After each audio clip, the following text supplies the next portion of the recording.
Hello guys, कैसे हैं आप सभी लोग। I hope all are fine. That's today story Roshan. आज की जो कहानी है रोशन नाम के लड़के की है, जो कि एक बॉक्सर था और अपने गेम में काफ़ी अच्छा था, काफ़ी पक्का प्लेयर था। वो हर मैच जो भी जाता बॉक्सिंग में नॉकआउट जीतता था। लेकिन उसे नहीं पता था कि उसके साथ कुछ ऐसा होगा जो उसने कभी सोची भी नहीं थी। रोशन दोस्तों, जो कि तुसाम का रहने वाला है, हमारे हरियाणा का। उसका बहुत ही अच्छा शौक था मंदिर जाने का, यानी या फिर कोई भी कंपटीशन शुरू हो या फिर बाद में उसका मंदिर जाने का बहुत शौक था। वो हर प्रकार से हर जगह मंदिर में जाया करता था और हमेशा खुश रहता था, क्योंकि उसे हर कंपटीशन में जीत मिलती थी। वो कभी भी हारता नहीं था, उसे हर प्रकार से जीत ही हासिल होती थी। लेकिन रोशन को नहीं पता था वो जिस मंदिर में जा रहा है उसके कुछ नियम हैं, और उसे ये भी नहीं पता था कि जब वो वापस आएगा तो उसके साथ कुछ ऐसा हो जाएगा। मैं बात कर रहा हूँ दोस्तों मेहंदीपुर बालाजी की, जहाँ पर एक ऐसी जगह है, जहाँ पर 4 जगह हैं, जहाँ पर 2 ऐसी अच्छी जगह हैं जहाँ पर बंदा कुछ भी कर सकता है, लेकिन 2 अगली जगह ऐसी खतरनाक है जो तीसरी जगह है। बताया जाता है कि वहाँ पर कभी भी प्रसाद नहीं लेना चाहिए यदि कोई और बंदा दे तो। और दूसरी सबसे बड़ी बात थी, जहाँ से वो निकले उस मंदिर से पीछे मुड़कर कभी भी नहीं देखना है।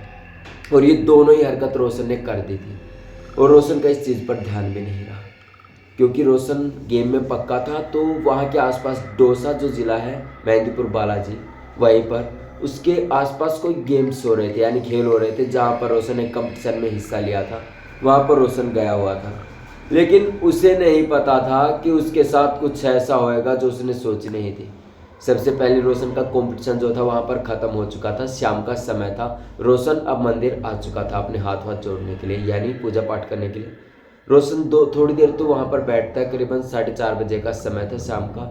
2 जगह थी, वहाँ से पार कर जाता है, 30 जगह पर जाकर बैठ जाता है, और रोशन वहाँ पर हाथ वाथ जोड़कर प्रार्थना कर देता है सब कुछ, और बैठा रहता है। थोड़ी ही देर बाद रोशन को एक बूढ़ा सा व्यक्ति दिखाई देता है, जिसके हाथ में प्रसाद थी। वो रोशन को प्रसाद देता है, और रोशन को इन 2 नियमों के बारे में बिल्कुल भी नहीं पता था कि इस मंदिर में किसी और से प्रसाद नहीं लेनी है और ना ही कभी पीछे मुड़कर देखना है।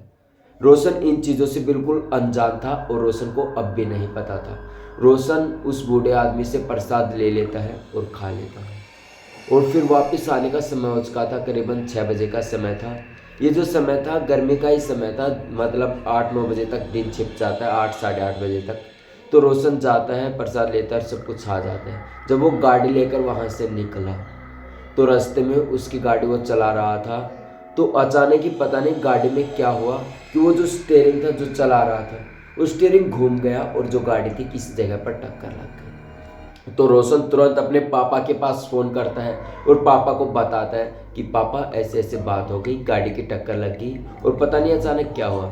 तो रोशन अपनी गाड़ी की फ़ोटो खींच के अपने पापा के पास सेंड करता है। जब रोशन के पापा उस फोटो को देखते हैं तो वो काफ़ी ज़्यादा घबरा जाते हैं, डर जाते हैं, और रोशन को कहते हैं कि बेटा तू गाड़ी को वहीं छोड़ और तुरंत घर आ जा। वो नहीं पता था कि रोशन को कि उसके पापा ने क्या देखा। रोशन कहता है कि पापा पर ये गाड़ी तो यहीं रहेगी, तो वो कब लेके आएंगे इस गाड़ी को, ऐसे रोशन अपने पापा को बताता है। लेकिन रोशन के पापा बस कहते हैं कि बेटा बस तू घर आ जा, गाड़ी वहीं छोड़ के। और रोशन थोड़ी देर समझने के बाद ऐसे ही करता है, वहाँ से निकल पड़ता है।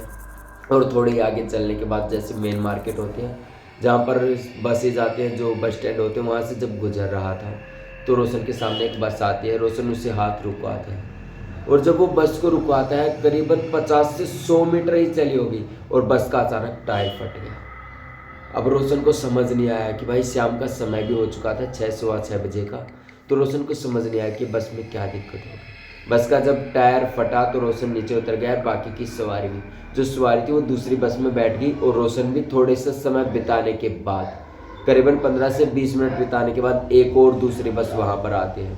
रोशन उस बस को रुकवाता है। रोशन जैसे ही उस बस के अंदर बैठता है, पता नहीं बस में अचानक क्या दिक्कत होती है कि बस वहीं पर जाम हो जाती है और वो चल नहीं पाते। फिर सभी सवारी वहाँ से उतर जाते हैं और रोशन भी। अब रोशन को समझ नहीं आ रहा था कि ये चीज़ें हो क्या रही है, मेरे बैठने से ही बंद क्यों हो रही है। रोशन अब अकेला पड़ चुका था, बाकी लोग जा चुके थे। अब रोशन अकेला ही खाली रास्ते पर जा रहा था। अब रोशन के दिमाग में यही बात आ रही थी कि यार ये हो क्या रहा है।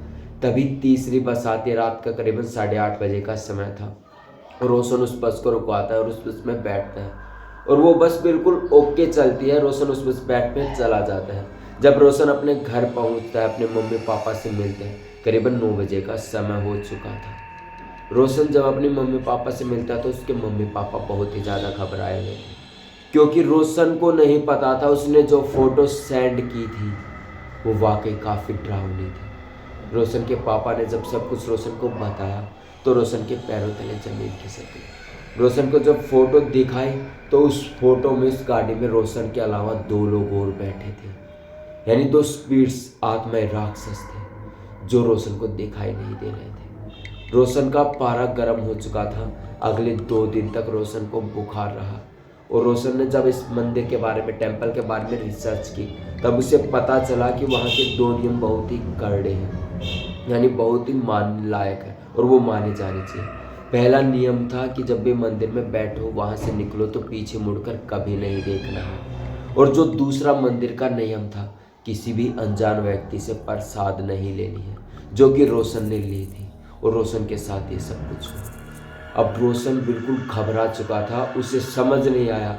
2 दिन तक रोशन का बुखार नहीं उतरा। 2 दिन के बाद जब रोशन रिलैक्स होता है, 2 दिन के बाद जब रोशन रिलैक्स होता है तब उसे सब कुछ समझ आता है। अब रोशन सोच लेता है कि ऐसे समय भी या फिर मंदिर की पूरी रिसर्च करूँगा तभी जाऊँगा, नहीं तो कहीं नहीं जाऊँगा। रोशन ने जो चीज़ें देखी फोटो में वो काफ़ी डरावनी थी और रोशन के पापा भी इस चीज़ से डर ही गए थे। रोशन के पापा क्या, दुनिया में कोई भी देख ले वो हर कोई डर जाएगा। अब सोचिए रोशन के साथ कुछ गलत हो जाता तो उसकी फैमिली के साथ क्या बीतती। ये थी आज की कहानी दोस्तों। कमेंट बॉक्स में ज़रूर बताएं कि आपको ये कहानी कैसी लगी। ऐसी कहानी सुनने के लिए चैनल को सब्सक्राइब करें। कल फिर से मिलेंगे एक और खौफनाक कहानी लेकर।